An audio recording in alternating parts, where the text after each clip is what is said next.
Wreaths for Kupeano Ward by-election returned. Police begin manhunt for youth posting marijuana on Facebook. And Engan Man arrested for defamatory remarks. This is National EMTV News with Helen Seah. Good evening and thanks for joining us for Thursday's news. The wreaths for the recently held Kupiano Ward by-election in Aba District Central Province were returned today, with Minister responsible Pila Ninengi officiating. Although it was a brief ceremony, the signing also saw the minister issue wreaths for further by-elections in various parts of the country.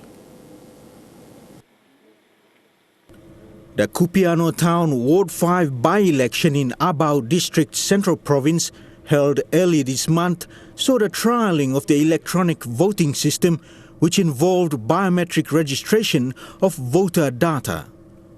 The wreaths for this by-election were returned this morning.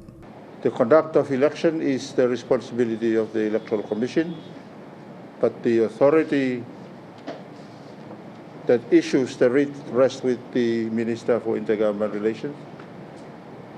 We've taken the wreath, we've gone to Kupiano, we've conducted the election, and we've successfully returned a member with an absolute majority, meaning just from the first preference count, a member was declared. In this term of Parliament, the Electoral Commission has been forced to conduct 15 by-elections. 12 of these are LLG ward by-elections, while 3 are national by-elections. People don't value the councils. Councils is appointed by the organic law. It's not a simple law. They are constitutional office holders. You must know that the councils, as they walk around, they think that you're a simple man, but really they are constitutional office holders. So as such, it's important that we conduct elections and do things properly. After the Kupeano Ward by-election wreaths were returned, Minister Ninengi issued wreaths for various vacant LLG wards in East New Britain, Milne Bay, Gulf and Central provinces. A vast majority of the LLG ward by-elections planned for this term of Parliament result from deaths of sitting ward members and also resignation of a sitting ward member. There were some cases where the names on the ID card did not match the names on the roll. There was a bit of confusion there. So, like, when a voter came, checked this name, because the name used on an NID for a female, the surname used on an NID is a maiden name. No? Name of problem straight, name of man. So, no, but with the actual roll, the female list the husband's surname. Issues of voter names on the electoral roll as well as the national identification system remain a concern, as new writs have been issued for further by-elections to be held into the future for various parts of the country. Dennis Sorere, National EMTV News. Police in Kokopo have begun a manhunt on a youth who posted pictures of himself on Facebook holding packs of marijuana.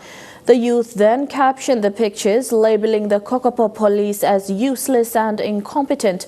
East New Britain Provincial Police Commander Senior Inspector Joseph Tabali says the drug squad in the province has been notified and have begun searching for that individual.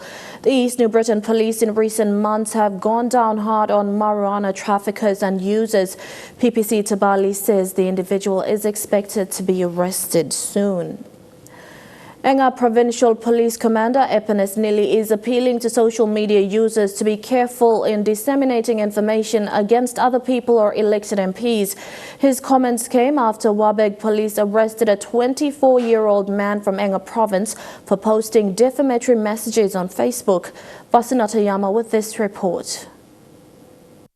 Suspect Sam Tindil, a 24-year-old man, is behind police custody for posting defamatory messages on Facebook against Engan leaders, mainly Governor Sir Peter Ipatas. The suspect was alleged of posting rude and cruel messages, such as wanting to chop the governor's corpse or body when he dies. Tindil uses a fake account on Facebook by the name of Grace Wabiro to post such messages to Facebook groups. He was charged with 24 counts of defamatory remarks under the Cybercrime Act. Legal way not to diminish, not to discredit, not to defame, not to destroy the nation, not to destroy the leaders. The Cybercrime Act of the abuse of ICT services or insult or cause of annoyance to another person, offenders can be prosecuted with an imprisonment of 15 years or pay a bail of up to 15,000 kina. Those who went on viral,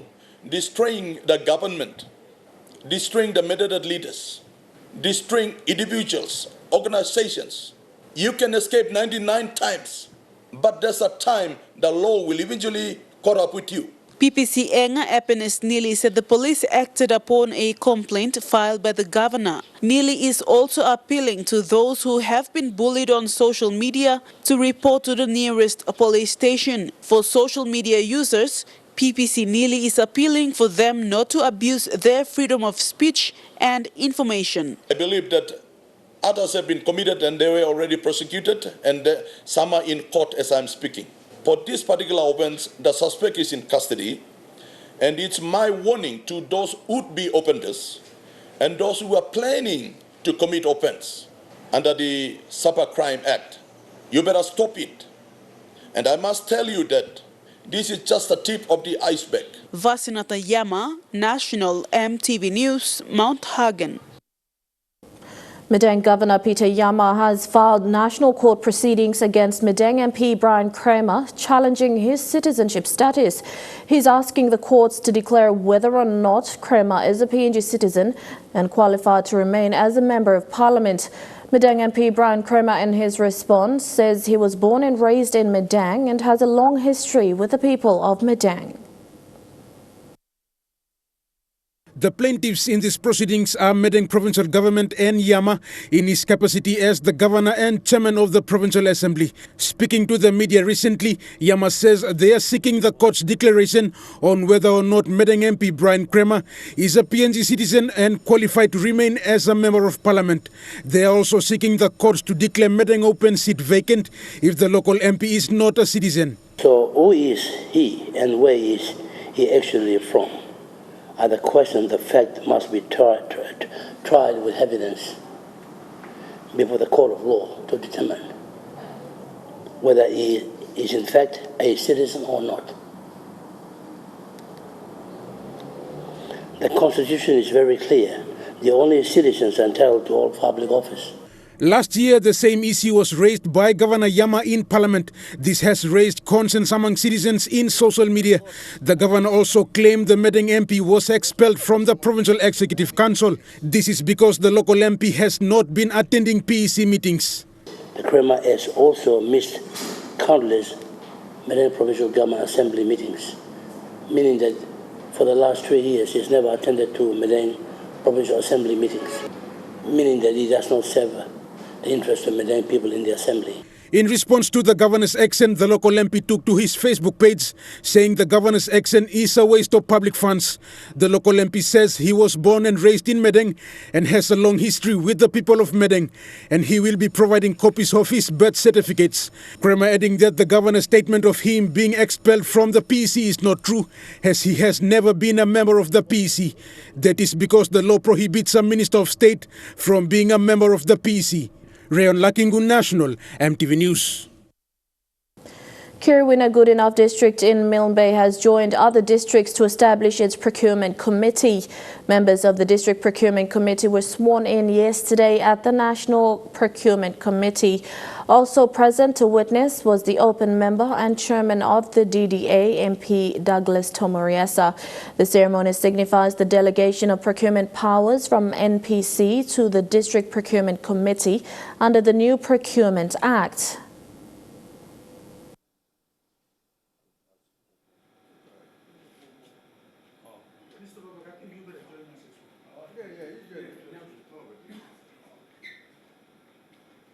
Had thousands of solar kits distributed in remote West New Britain. New classrooms for new school in Anglim South Wagi and Life PNG Care continues charity work despite COVID-19. Stay with us for the details.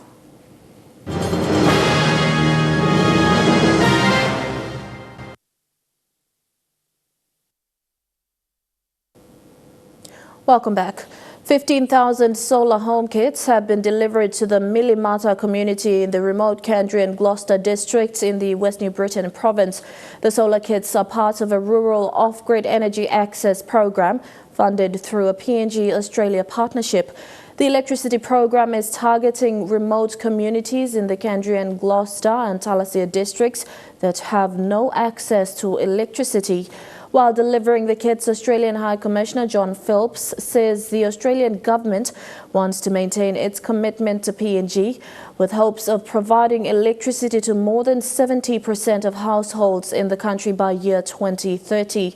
State-owned Enterprise Minister Sasindran Mutuvel, who accompanied the Australian High Commissioner, says the rural off-grid program will provide a sustainable solution to homes that don't have the luxury of accessing electricity from the main grid. The solar program is one of many other projects that are expected to be delivered to West New Britain province through the PNG Australia partnership.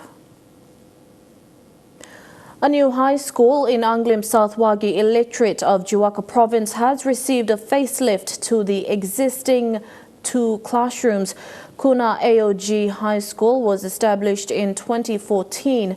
Seeing the need, local MP Joe Cooley, under the District Services Development Funds, built a new double classroom. Was a timely gift for Kuna AOG High School as their grade 10s are using the new double classrooms to do their national examination. The double classrooms add to a total of 4 classrooms altogether for the grades 9 and 10 students. The school was established in 2014 by the Juwaka provincial government upon the request of the local community at the Wurup Kaip area. When it's something government give more him, put him, you come help him now. You want him now, you make him come up colorful. Politics against up. But service and more people need him. Local MP Joe Cooley delivered the service as promised by him during the 2017 national elections campaign policy to build a double classroom at this high school. The Anglim South Wagi District Development Authority also connected electricity to the school and the Wurup Kaip area under its rural electrification project. The opening of the power project will be next year. We obviously opening double classroom. On day 16th October 2020. A total of 9 council wards and more than 13,000 people will benefit from the power project, as well as sending their children to their newly established Kuna High School. It was a proud moment for the parents and the local communities who have celebrated the classroom opening for the first time in 40 years to have their own high school. Vasinata Yama, National EMTV News, Mount Hagen. Notafana Primary School in Goroka District is one of 50 targeted schools in Eastern and Western Highlands for the Water, Sanitation and Hygiene Program. Through combined efforts by Oxfam International, UNICEF, Touching the Untouchable and UK Aid, these schools are building wash facilities for students.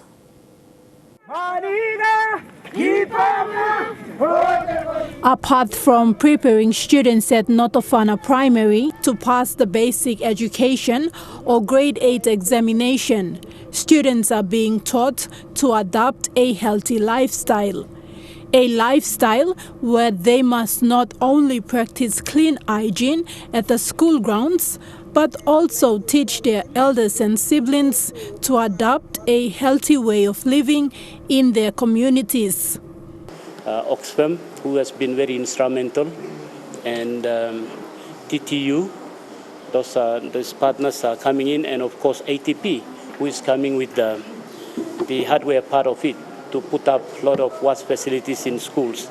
As a participating school under the Clean Pella Community Project, Notafana has built 6 proper pit toilets for the girls and 4 for the boys. The contractors have also built pit toilets for students living with special needs.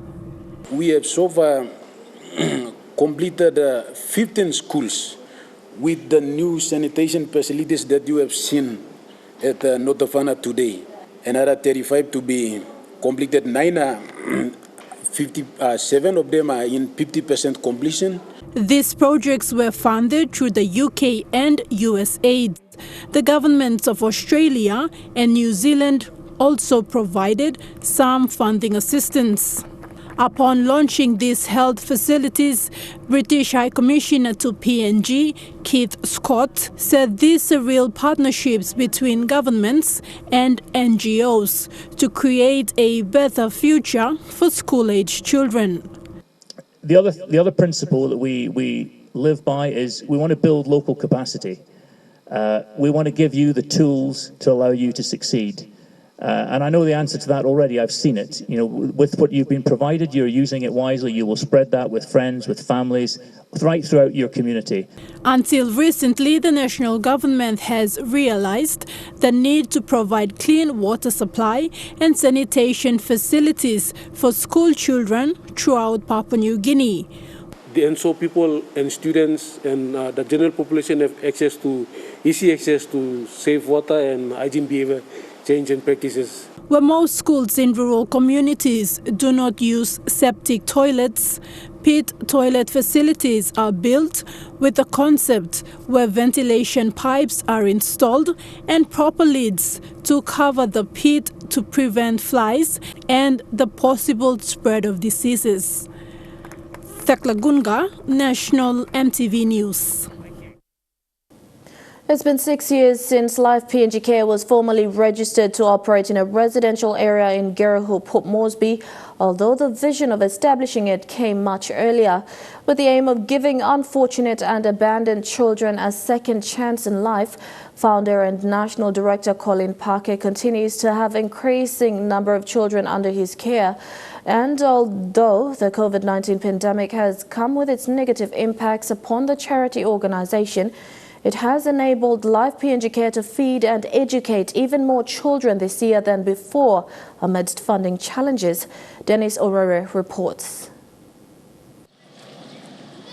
It was whilst doing youth evangelism work during his university days in Port Moresby many years back that Colin Parker was struck with a thought.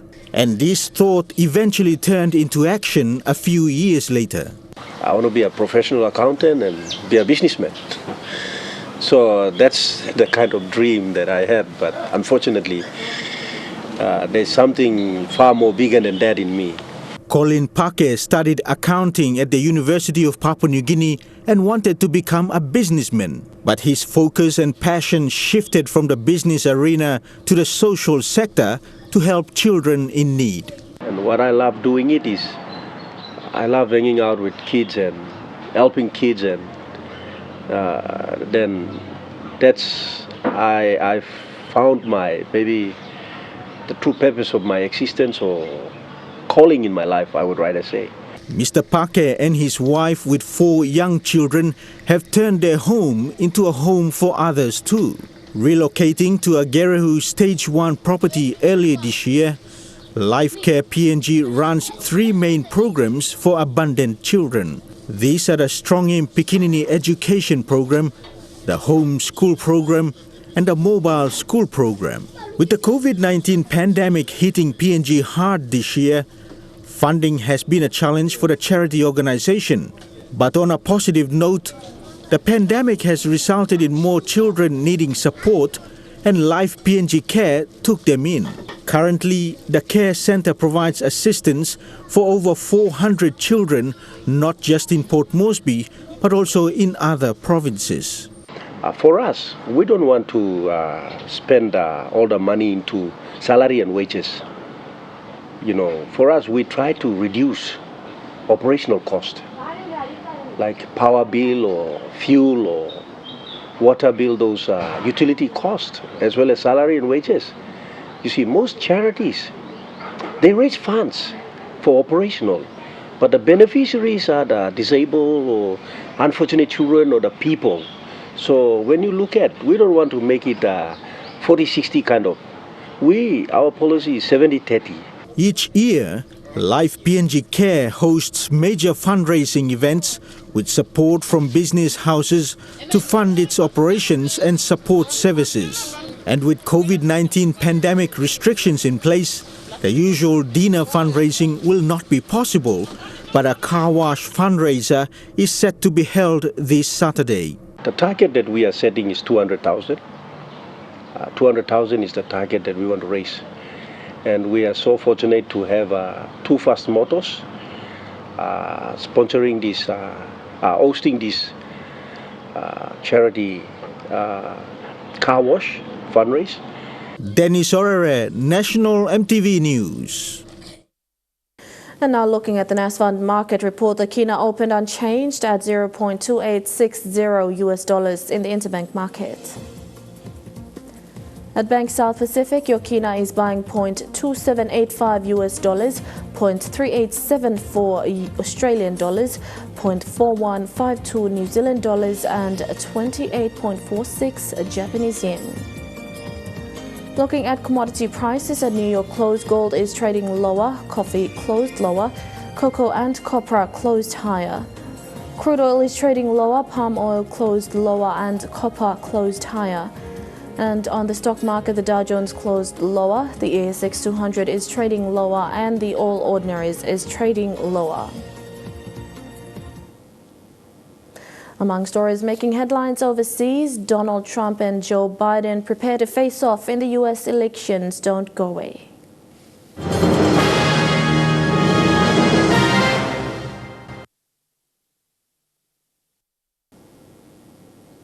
Welcome back to the news. Turning overseas, in the US, President Donald Trump and his Democratic challenger, Joe Biden, are set to square off in their final debate, one of the last high-profile opportunities for the trailing incumbent to change the trajectory of an increasingly contentious campaign. US President Donald Trump and rival Joe Biden are gearing up for the final presidential debate set to take place on Friday the 23rd at 11 a.m. PNG time. The US president, upon learning that the microphones will be turned on mute for parts of the debate, expressed distaste at the idea. Well, I think the mute is very unfair, and I think it's very bad that they're not talking about foreign affairs. They're supposed to be talking about foreign affairs. Commission on Presidential Debates, the group sponsoring the debate, said the mute function is only there to allow each presidential candidate a fair amount of uninterrupted time to speak, adding that this addition to the event is necessary after a very pugnacious first debate between the candidates on September 29. Anxious about leaving the White House, some advisors are compelling Trump to trade his aggressive demeanor from the first debate for a lower-key style that puts Biden in the spotlight. But it isn't clear whether Trump will listen. We're doing very well in the polls. I guess you noticed it's going up rapidly, and we look forward to it. Meanwhile, challenger and Democrat Joe Biden has stepped off the campaign trail in light of debate preparations, a move that may spur an intensely personal response from Donald Trump. Thank you very much, everybody. An historic move for the Catholic Church. Pope Francis has endorsed same-sex civil unions. The admission is part of the new documentary, and religious experts say it could be a sign of further changes to come. Pope Francis, the most progressive pontiff in history, now speaking out for the rights of gay couples all over the world. Queda feo que lo diga un papa, no sé. Las quiero mucho. In the documentary film Francesco, which premiered in Rome this week, the Pope says homosexual people have the right to be in a family. They are children of God. What we have to have is a civil union law. That way, they are legally covered, becoming the first Pope in the Catholic Church's 2,000 years to endorse civil unions. For the Pope to endorse them is to effectively contradict his two previous predecessors. The admission is already dividing Catholics around the world. The Pope's words are in step with modern societal changes and give everyone access to rights. Same-sex marriage breaks down society and sets a bad example for children. In recent years, Pope Francis has spoken out against Donald Trump's border policy and in support of the victims of sexual abuse by members of the clergy. This latest statement, an historic show of progress at the Vatican. I know it's going to create controversy, but it's okay. That's how change happens. The leader of the Catholic Church's personal stance doesn't mean a change of official doctrine, but there are hopes it'll lead to protections for gay Catholics. States where the Church has a loud voice will start thinking, we can think differently on this matter. A sign the Western world's oldest institution is ready to change with the times. The latest high-tech weapon that uses high-frequency sound waves to incapacitate its victims. And now there are claims 2 CIA agents were attacked in Australia. Is this the sound American diplomats in Cuba heard during possible sonic weapon attacks on the U.S. Embassy? From late 2016, American and Canadian officials in Cuba began complaining that strange noises were making them sick. The illness was dubbed Havana Syndrome, and the symptoms were nausea, hearing loss, memory loss and loss of balance. Some experienced brain trauma. The Secretary of State called foul play. We are convinced these were targeted attacks. We don't like our diplomats being targeted. A microwave weapon was suspected. Other incidents were reported in China, Russia and on America's own soil. And the finger was pointed at an old foe. Which third country would want to disrupt the U.S. presence there? And the logical conclusion is Russia. Now 9 News has confirmed a report in GQ magazine that a similar attack has occurred here. Late last year, 2 agents from the CIA were in Australia for a meeting with intelligence leaders. One was drawn from the spy agency's top 5 officials. While in their hotel rooms, both reported a strange sound, pressure in their heads and ringing ears. Both became nauseous and dizzy. If it's true, it would have to be a very precise weapon and a very mobile weapon. One thing is clear, foreign intelligence activity on our soil is becoming more robust. This is a very serious battle going on really between the intelligence agencies of the democracies and the intelligence agencies of authoritarian countries. The first shots in a new Cold War. And Kilawani joins us next with tonight's Trukai Sports. Thank you, Helen. We'll have updates on the Intercity Cup and some news on basketball. Join me for the details after the break.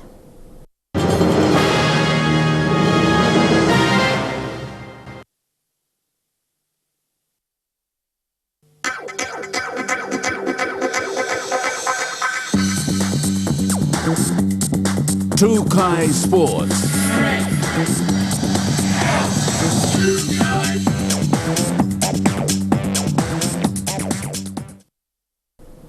Welcome to Trukai Sports.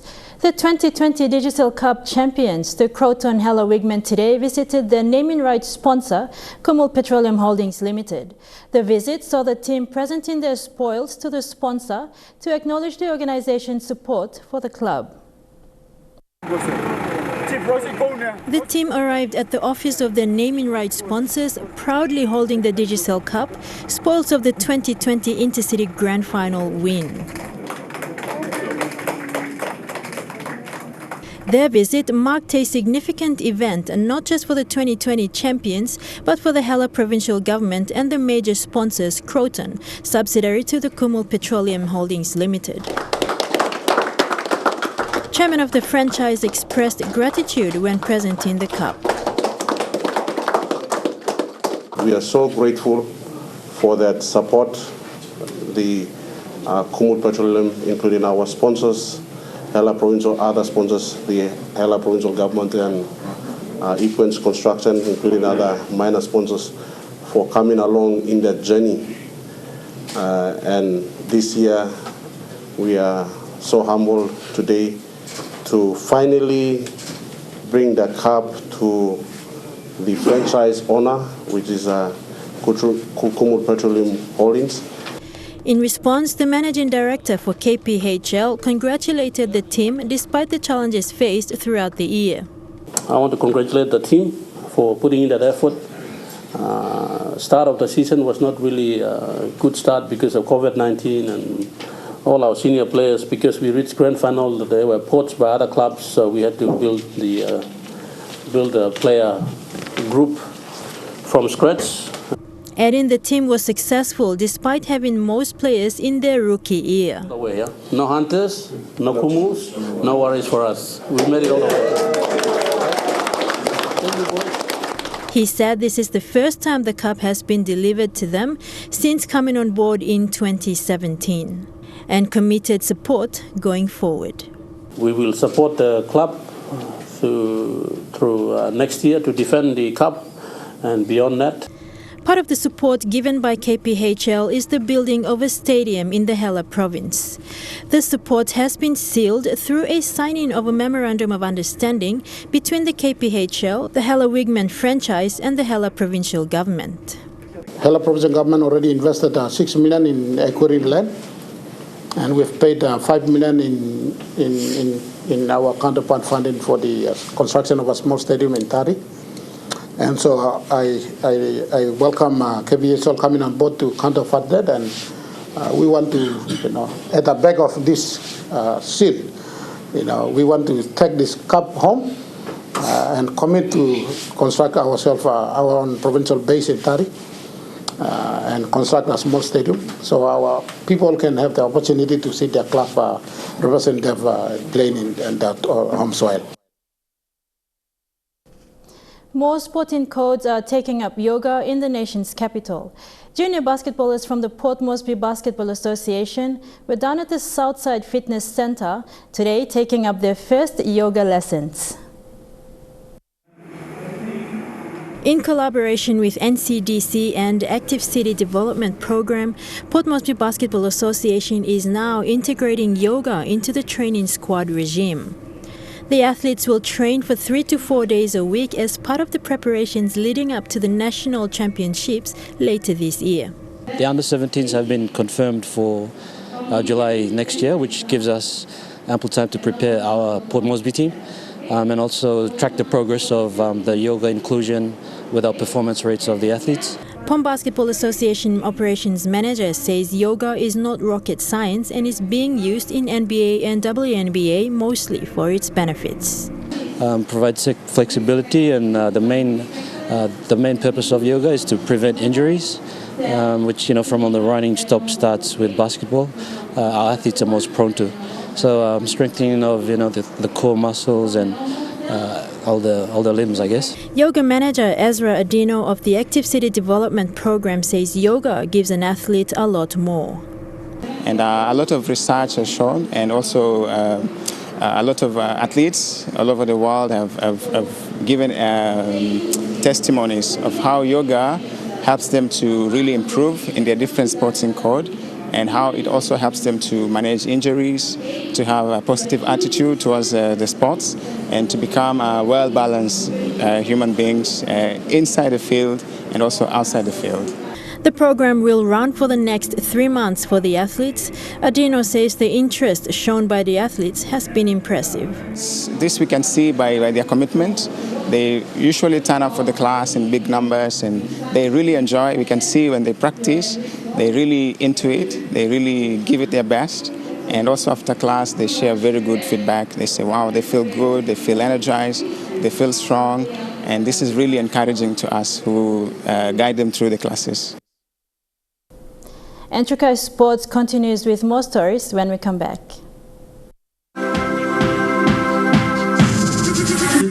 Trukai Sports. Welcome back to Trukai Sports. The big story ahead of the NRL Grand Finale is whether or not Melbourne Storm's Cameron Smith will retire after they take on the Panthers in the decider.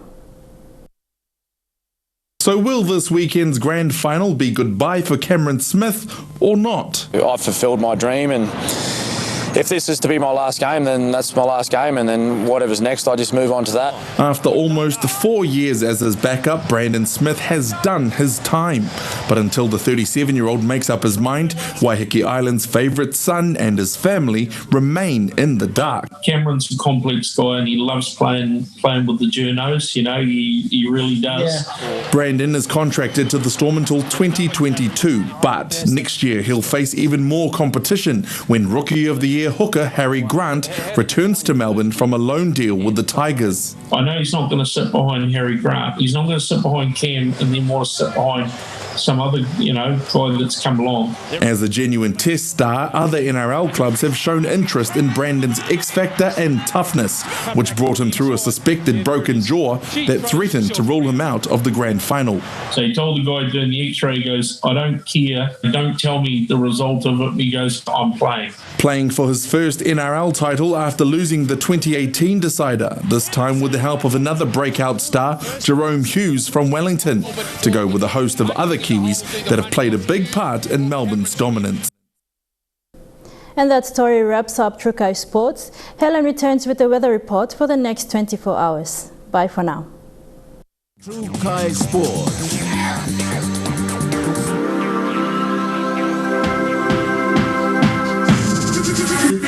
Trukai Sports.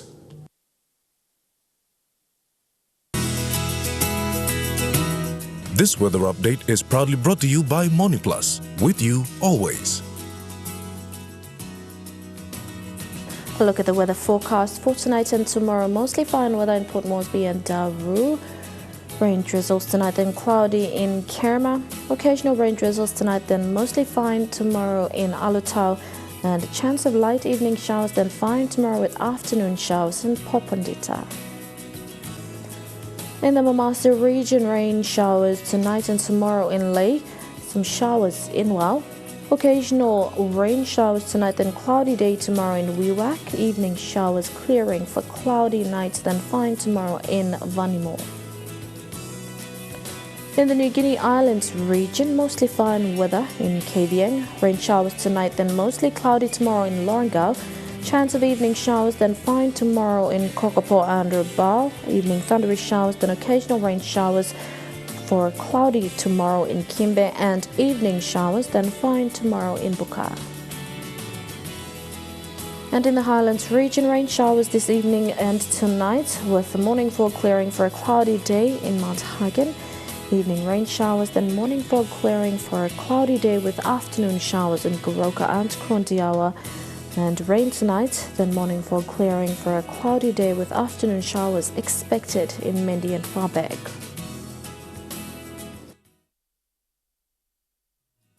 The weather update was proudly brought to you by MoniPlus, with you always. And that's the way it is this Thursday, the 22nd of October 2020. On behalf of the entire EMTV News team, pleasant viewing. Good night.